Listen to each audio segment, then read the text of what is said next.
मेरा नाम डॉक्टर अरशद है और मैं कंसल्टेंट ऑर्थोपेडिक सर्जन हूँ।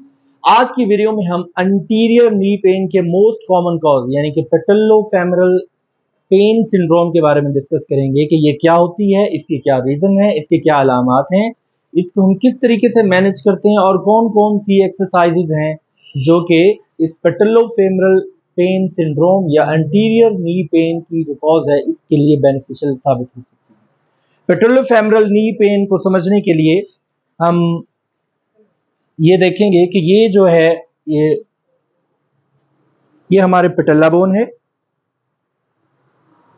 ये जो फ्रंट पर ये जो चपनी गोल हड्डी होती है ये पेटल्ला बोन है और नीचे इसका फेमरल का कंडाइल है। जब हम घुटने को बेंड करते हैं या फ्लेक्स करते हैं तो पेटल्ला अपने पेटल्लर ट्रैकिंग के अंदर ग्लाइड करके नीचे आ जाता है और जब हम घुटने को एक्सटेंड करें या सीधा करें तो पेटल्ला अपनी ट्रैकिंग के अंदर ऊपर मूव करता है और ऊपर आ जाता है।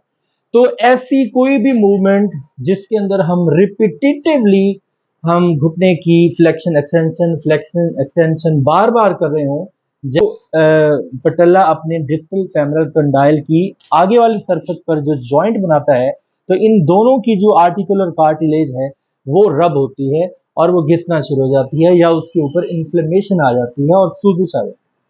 तो बार बार जब घुटने की एक्सटेंशन और फ्लेक्शन हो और जैसे कि रनर्स में, ट्रेनर्स में या कोई ट्रेनिंग या फिजिकल एक्टिविटी बहुत ज़्यादा अचानक से बढ़ जाए, जैसे कोई पुलिसमैन है या आर्मी के ट्रेनर्स हैं या फिजिकली बहुत ज़्यादा एक्टिव लड़के हैं, यंगस्टर्स हैं या किसी ने कोई नया नया जिम स्टार्ट किया है, ट्रेडमिल स्टार्ट की है, बहुत ज़्यादा भाग दौड़ कर रहे हैं, तब उनका जो पेटल्ला बोन है उसकी अंडर सरफेस पर जो कार्टिलेज है और जो हमारा डिस्टल फीमर यानी कि हमारी थाई बोन का जो निचला हिस्सा है उसके आगे वाली फ्रंट पर पेटल्लर ट्रैकिंग के अंदर जो कार्टिलेज मौजूद है, इन दोनों आर्टिकुलर सरफेस की जो कार्टिलेज है वो एक दूसरे के ऊपर बार बार रिपीटेटिवली रब होती है और उसके रब हो जाने की वजह से जो वहाँ पर इन्फ्लेमेशन की कंडीशन जो पैदा होती है उसे हम पेटल्लोफेमरल पेन सिंड्रोम कहते हैं। उसका बर वक्त उसका ट्रीटमेंट कर लिया जाए तो ये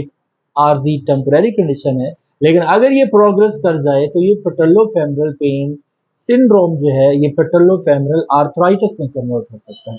आर्थराइटिस का मतलब ये है कि हमारे जो आर्टिकुलर कार्टिलेज है वो परमानेंटली डैमेज हो चुकी है रब होकर और उसकी जो हीलिंग है वो पॉसिबल नहीं रहती। तो अगर ये इनिशियल स्टेजेस में ही हम इसको कंट्रोल कर लें एहतियात से, रेस्ट से, एक्सरसाइज एंड फिजियोथेरेपी से, तो ये जो पेटल्लोफेमरल पेन सिंड्रोम है ये काफ़ी हद तक इसका जो पेन है वो रिलीव हो जाता है। अब आते हैं कि इसको रिलीव करने के लिए हम जो प्रॉपर इसकी जो एक्सरसाइज करते हैं वो क्या है।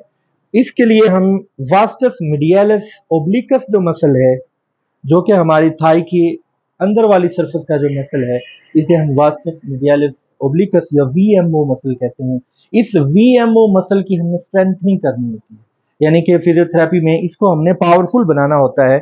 इसको पावरफुल बनाने के लिए पेशेंट की जो एक्सरसाइज हम परफॉर्म करते हैं, पेशेंट सुपाइन काउच पर कंफर्टेबली लेटा हो और नी एक्सटेंडेड हो यानी कि घुटना सीधा किया हुआ हो और हिप पर हमने एक्सटर्नल रोटेशन देनी है। पाँव को, पूरी टांग को बाहर की तरफ मरोड़ें, ये हिप पर एक्सटर्नल रोटेशन देंगे और हम जो ट्रेनर्स है वो थाई की इस साइड पर नीचे की तरफ जोर लगाएगा और जो पेशेंट है वो अपनी पूरी टांग को इसी कंडीशन में बिल्कुल ऊपर लेके आएगा। तो इससे हमारा वास्टस मीडियालिस ओब्लिकस की स्ट्रेंथनिंग होती है। अब आपको इसको करके दिखाते हैं। मैं नीचे दबा रहा हूँ, पाँव को ऐसे ही रखें, बिल्कुल सीधा करके आपने टांग को ऊपर उठाना है। ऊपर उठाएं। ये जो हमारी स्ट्रेंथनिंग हो रही है ये वीएमओ मसल की स्ट्रेंथनिंग हो रही है। अब ऊपर करें, अब नीचे करके, अब ऊपर करें। इस सिंड्रोम को, इस कंडीशन को हम रनर्स नी भी कहते हैं। रनर्स नी का मतलब ये है कि जैसे हम पहले बता चुके हैं कि ये रनर्स में ज़्यादा कॉमन है।